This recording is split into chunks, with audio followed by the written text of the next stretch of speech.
حجر اسود کو ہاتھ لگانا اور چومنا اس وقت مسنون ہے جب کسی کو تکلیف نہ ہو۔ کسی مسلمان کو سنت کی وجہ سے تکلیف دینا حرام ہے، اس لیے دھکا دے کر استلام نہ کرے، بلکہ ایسے وقت صرف دونوں ہاتھ حجر اسود کو لگائے اور ہاتھوں کو چوم لے، اور اگر ایک ہاتھ لگائے تو دایاں ہاتھ لگائے، اور اگر یہ بھی ممکن نہ ہو تو کسی لکڑی وغیرہ سے حجر اسود کو چھوئے اور اس لکڑی کو بوسہ دے۔ اگر یہ بھی نہ ہو سکے تو دونوں ہاتھ کانوں تک اٹھا کر دونوں ہتھیلیوں کو حجر اسود کی طرف اس طرح کرے کہ پشت ہتھیلیوں کی اپنے چہرے کی طرف رہے، اور یہ نیت کرے کہ حجر اسود پر رکھی ہیں، اور تکبیر اور تحلیل کہے اور ہاتھوں کو بوسہ لے لے۔ اب ایک دوسرا مسئلہ یہ ہے کہ استلام ہجوم کی وجہ سے، یعنی بہت زیادہ رش کی وجہ سے اگر استلام نہ ہو سکتا ہو تو طواف شروع کر دے اور اشارہ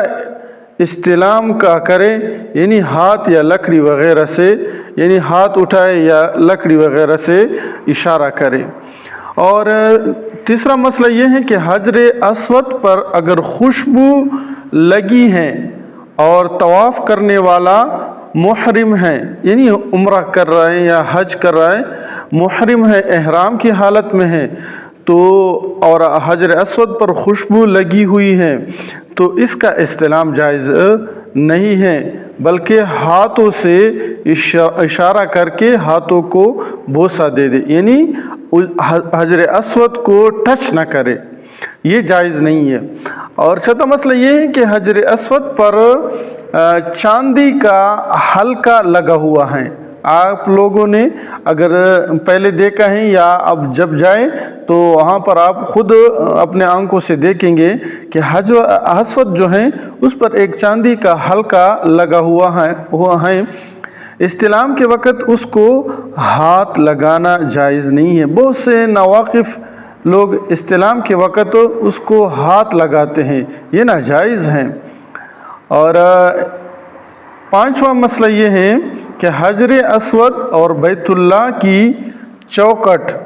حجر اسود اور بیت اللہ کی چوکھٹ یعنی دہلیز کے علاوہ بیت اللہ کے اور کسی گوشہ یا دیوار کا بوسہ دینا منع ہے۔ صرف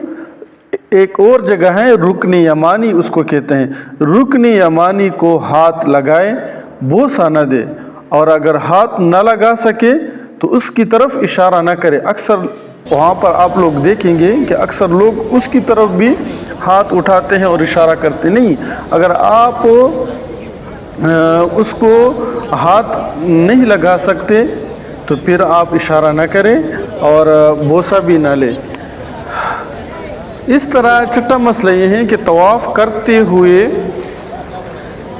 علاوہ استلام کے وقت بیت اللہ کی طرف منہ اور سینہ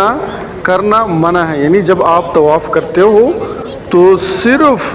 اور صرف جب آپ استلام کرتے ہو، یعنی جب حجر اسود کی طرف ہاتھ اٹھاتے ہو یا ہاتھ لگاتے ہو، اس وقت آپ صرف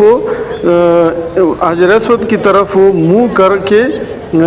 سینہ کر کے کر سکتے ہو، باقی جو ہے منع ہے۔ استلام کے وقت بھی دونوں پاؤں اپنی جگہ رہنا چاہیے